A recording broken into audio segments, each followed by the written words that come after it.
Kapag sinabi po kasi yung gymnastics para sa akin, kailangan maganda ka gumalaw.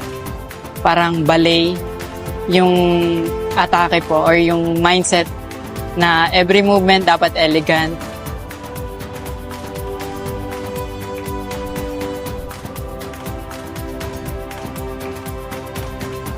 Gain power?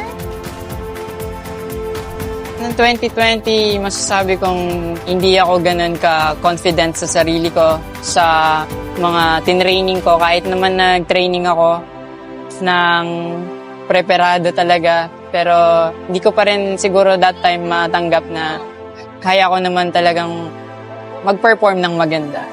And mahiyain, hindi nagsasalita talaga. Tapos parang nakabox lang talaga siya eh.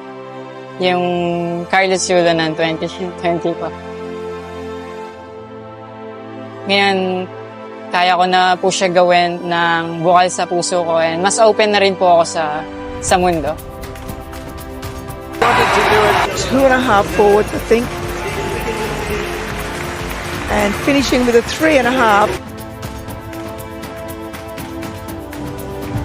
And a 15 for Yulo. And he goes to the top.